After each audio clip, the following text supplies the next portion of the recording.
My name is Elise, and I want to tell you about something that happened to me that changed everything I thought I knew about my family and myself. You need to stop wasting time with these silly dreams and focus on reality, my mother Carol snapped, slamming my community college textbooks onto the kitchen counter.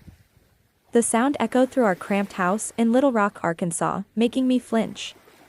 I had just gotten home from my morning shift at Westland Manufacturing, where I operated machinery for 8 hours before rushing to my afternoon classes. I'm 21 years old, and for the past 3 years, I've been juggling a full-time job with part-time community college courses, desperately trying to build a future for myself. My parents, Raymond and Carol, had made it clear from the moment I graduated high school that I wasn't college material. Elise, honey, you're just not built for academic work, my father Raymond had said when I first mentioned wanting to attend university. You're much better suited for practical work. There's nothing wrong with that. His words had stung, but I believed them. After all, they were my parents. They knew me better than anyone, right? So I took a job at the manufacturing plant, working double shifts whenever possible to save money. The work was exhausting, my hands constantly aching from operating the heavy machinery. But I told myself it was temporary. Secretly, I had enrolled in community college courses with my own money, attending classes in the evenings and weekends. My parents thought I was working extra shifts or hanging out with friends. Why are you even bothering with this? Carol continued, flipping through my biology textbook with obvious disdain. You're already making decent money at the plant. Isn't that enough? I felt my jaw tighten. Mom, I want more than just getting by. I want to become a nurse, help people, maybe even go to medical school someday. Raymond looked up from his newspaper, shaking his head. Medical school? Elise? Be realistic. You barely made it through high school. College is for smart kids, and there's no shame in admitting that's not you. The words hit like a physical blow, but I forced myself to stay calm. I'm doing well in my classes. I have a 3.8 grade point average. That's community college, Carol scoffed. That doesn't mean anything. Real universities are completely different. You'd just end up dropping out and wasting everyone's time and money.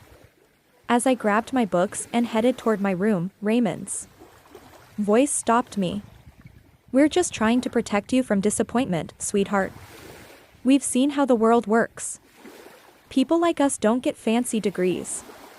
We work hard with our hands and make an honest living. As I closed my bedroom door, I wondered why my parents seemed so determined to crush my dreams. Something felt wrong about their constant discouragement, but I couldn't quite put my finger on what it was. Growing up, I had always been told that my family struggled financially. My parents worked at various jobs throughout my childhood, Raymond as a warehouse supervisor, and Carol as a receptionist at a dental office. They lived modestly, but not uncomfortably. We had a decent house, reliable cars, and never went without basic necessities. Yet whenever I mentioned college, they insisted we couldn't afford it. Education is expensive, Elise, Carol would say whenever the topic came up. We've got bills to pay and your father's retirement to think about. We can't just throw money away on pipe dreams.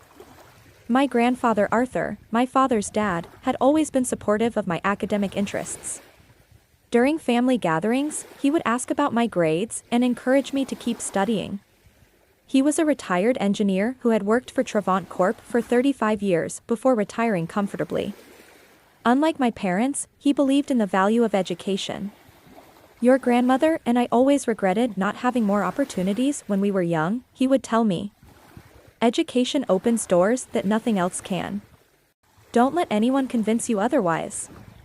But my parents always seemed uncomfortable when Grandfather Arthur talked about education. They would quickly change the subject or make excuses about why college wasn't practical for our family. I noticed how they would exchange meaningful looks whenever he brought up my future prospects. My relationship with my cousin Marcus had become strained over the years. Marcus was the same age as me and had gone straight to university after high school. During family gatherings, he would talk about his classes, his internships, and his bright future. My parents would smile and congratulate him, then turn to me with pity in their eyes. See how different people have different paths, Raymond would say quietly. Marcus is the academic type. You're more practical. What hurt most was hearing how my parents talked about me to other family members. I had overheard Carol talking to my Aunt Patricia at last year's Thanksgiving dinner. Elise just isn't motivated for school, Carol had whispered. She's content working at the plant. Some people are just happier with simpler lives. The conversation had made me feel ashamed and angry. They were painting me as lazy and unambitious when I was working harder than anyone I knew. I was exhausted. From juggling work and school, sacrificing sleep and social activities to pursue my education in secret, my savings account was pathetically small. Despite working constantly, between rent money I gave my parents, car expenses, and tuition payments, I barely had anything left. I lived on cheap ramen noodles and peanut butter sandwiches, wearing the same worn-out clothes for years. Every textbook was bought used. Every fee payment was a struggle. Still, I persisted. Something inside me refused to accept that this was all I was capable of achieving. Deep down, I knew my parents were wrong about me, even if I couldn't understand why they seemed so invested in keeping me down. The breaking point came on a quiet Sunday afternoon in November. I was studying for my anatomy exam at the kitchen table when I heard a car pull into our driveway. Through the window, I saw Grandfather Arthur's familiar blue sedan. Grandfather. I called out, genuinely happy to see him. He was one of the few people who made me feel like my dreams were valid. Hello, sweetheart, he said, giving me a warm hug. How are your studies going? Before I could answer, my parents appeared from the living room. I noticed the tension immediately, the way my father's shoulders stiffened and how my mother's smile looked forced. Dad, what brings you by? Raymond asked, his voice carefully neutral. Grandfather Arthur looked at me with pride. I was just thinking about Elise and wondering how she's enjoying the college fund I set up for her. Are you getting good use out of it, honey? The words hit me like a physical blow. I stared at him blankly, my anatomy textbook forgotten. What college fund? The silence in the room was deafening. My parents had gone completely pale, and I could see panic in their eyes. Grandfather Arthur looked confused, glancing between me and my parents. The education fund I established 3 years ago, he said slowly. For your university expenses. I deposited $15,000 specifically for your college costs. My world tilted on its axis. $15,000. While I had been working myself to exhaustion, pinching every penny, eating cheap food, and wearing secondhand clothes to afford community college, there had been money sitting somewhere that was meant for my education. I don't know anything about any college fund, I whispered, my voice barely audible. Grandfather Arthur's expression shifted from confusion to something much darker. He turned to face my parents, his voice taking on a steel edge I had never heard before. Raymond, Carol, where's the money I entrusted to you for Elise's education? Dad, we can explain, Raymond started, but his voice was shaking. I've been working double shifts to pay for community college, I said, my voice growing stronger with each word. I've been eating ramen noodles for dinner and buying used textbooks because I thought we couldn't afford my education. You told me I wasn't college material, that we didn't have money for school. The confrontation that followed was unlike anything I had ever experienced in my family. Grandfather Arthur demanded to see documentation of the fund he had established, while my parents stumbled through increasingly desperate excuses. The money is safe, Raymond insisted, sweat beading on his forehead. We just thought it would be better to invest it until Elise was ready for a real university. Community college isn't what you intended the fund for. Community college is exactly what the fund was for, Grandfather Arthur snapped. Any educational expense Elise incurred. That was explicitly stated when I set this up. I found my voice, though it sounded strange and foreign to my own ears. How much money are we talking about? $15,000 initially, plus interest over 3 years. It should be close to $18,000 by now. $18,000.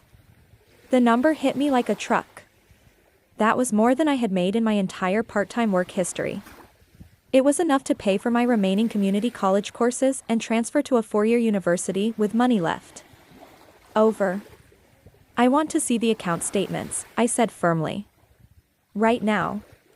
The money is tied up in investments, Raymond said quickly. It's not easily accessible right now. The stock market, you know how it is. Grandfather Arthur's face was turning red. I specifically instructed you to put that money in an education savings account, not to invest it in the stock market. Where is my money, Raymond? We needed to make some financial adjustments, Carol admitted quietly. The roof repairs last year, Raymond's car troubles. We borrowed against it temporarily. Borrowed against it? I stood up so fast my chair scraped against the floor. You spent my college money on car repairs? We plan to pay it back, Raymond said defensively. And like we said, we didn't think you were serious about college anyway. You never mentioned wanting to go to university because you convinced me. I was too stupid. The words exploded out of me. You spent 3 years telling me I wasn't smart enough, that college was a waste of time for someone like me. You made me believe I was worthless. Over the following weeks, the investigation into my college fund revealed layers of deception that went far deeper than I had imagined. Grandfather Arthur brought in his attorney, and what we discovered made my stomach turn. Not only had my parents spent the original $15,000, but they had taken out loans against the projected value of the fund, accumulating additional debt in my name. They forged your signature on loan documents, the attorney explained during a meeting at his office. Technically, you're responsible for nearly $8,000 in debt that you never authorized. The betrayal cut deeper when I learned how my parents had been portraying me to extended family members. Your cousin Marcus told me that your parents claimed you had dropped out of high school and were working because you couldn't handle academic work, Grandfather Arthur reported grimly. They've been telling people you're lazy and unmotivated, that you refused offers of educational help. I felt physically sick. While I had been working exhausting shifts and maintaining a high grade point average in secret, my parents had been destroying my reputation with our entire extended family. The most painful revelation came when I discovered that other family members had offered to help with my education over the years, but my parents had declined on my behalf without telling me. Uncle Dennis asked about contributing to your college expenses 2 years ago, Grandfather Arthur continued. Your parents told him you weren't interested in education and preferred working with your hands. Every conversation, every family gathering, every interaction suddenly made sense in this new context. The pitying looks, the awkward silences when my future was discussed, the way relatives seemed to avoid asking me about my plans, they all believed I was exactly what my parents had told them I was. I remembered last summer's family barbecue, when Aunt Beverly had offered to help with my education, mentioning going back to school. At the time, I had been confused by her offer, not understanding that my parents had told her I had dropped out entirely. How many other opportunities had I missed because my parents were systematically lying about my circumstances? The manipulation went even deeper than I had imagined. During my investigation, I discovered that my parents had been intercepting mail addressed to me from the community college. Financial aid opportunities, scholarship notifications, academic achievement recognitions, they had been hiding all of it. I found a stack of unopened envelopes in their bedroom closet, including a letter informing me that I had qualified for the Dean's List and another offering me a partial scholarship for outstanding academic performance. They didn't want you to get confident, Grandfather Arthur observed when I showed him the hidden letters. Confident people ask questions. Confident people demand explanations. They needed to keep you believing you were failing so you wouldn't investigate your options. The psychological abuse was as calculated as the financial theft. Every time I had shown pride in a good grade or excitement about a class, they had systematically undermined my confidence. Every achievement was dismissed as meaningless, every goal was labeled as unrealistic. They had created a prison of low Expectations and self-doubt then profited from keeping me trapped inside it, but the anger that had been building inside me was transforming into something more powerful: determination. I was going to expose everything at Christmas Eve dinner when the entire family would be gathered together. Christmas Eve arrived, and by 6 p.m., everyone had arrived for our traditional family dinner. The living room buzzed with familiar holiday conversations, but I had prepared carefully for this moment. In my bedroom, I had organized all the documentation into a clear presentation: bank statements showing the missing college fund, my community college transcripts, work schedules proving the exhausting hours I had been working, letters from professors, and most importantly, copies of the forged loan documents. "Actually, I have something important to share with everyone," I said, standing up from my chair during dinner.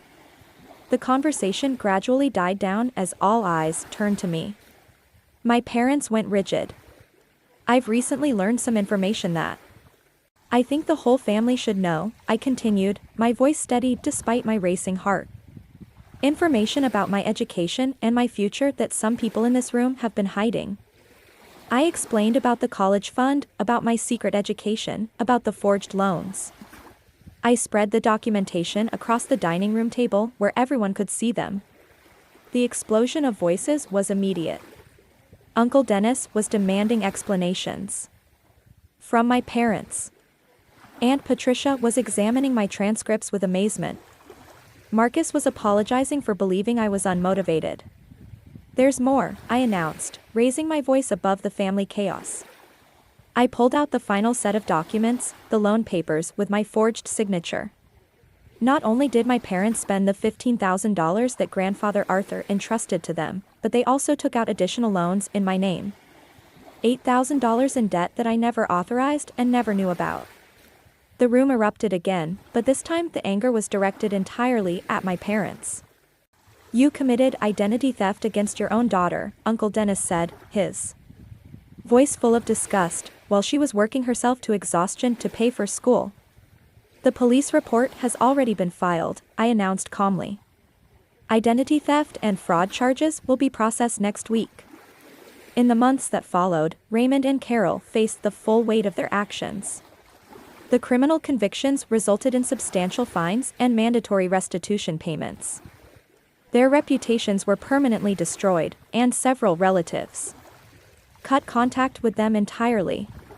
They were forced to sell their house to pay legal fees and repay the stolen education fund. 2 years later, I transferred to the University of Arkansas with a full scholarship and family support I had never dreamed possible. I'm now pursuing a pre-med degree with the confidence that comes from knowing exactly who I am and what I'm capable of achieving. The transformation in my relationships with extended family members has been remarkable. Marcus and I have rebuilt our connection, and Uncle Dennis and Aunt Patricia have essentially adopted me as a second daughter. The financial support from my family has been overwhelming. They not only helped restore the stolen education fund but also established a scholarship in my name for other students facing similar obstacles. My academic performance has soared since the weight of secrecy and financial stress was lifted. I'm now able to focus entirely on my studies, and several professors have offered me research opportunities. Last month, I received an acceptance letter to a competitive summer research program at Johns Hopkins Medical School. The legal proceedings concluded with full restitution and community service for my parents. Sometimes I wonder if they truly understood the magnitude of what they had done, but we haven't spoken since that Christmas Eve dinner. The bridge between us was obliterated by years of lies that can never be repaired, but I've learned that family isn't just about blood relations.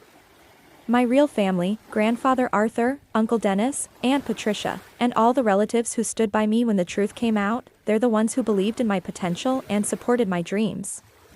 They're the ones who showed me what genuine love and encouragement look like. Sometimes I think about that Christmas Eve dinner and how perfectly everything unfolded. My revenge wasn't just about exposing their lies, it was about reclaiming the person I had always been underneath their manipulation. And that victory feels sweeter than any amount of money could ever provide.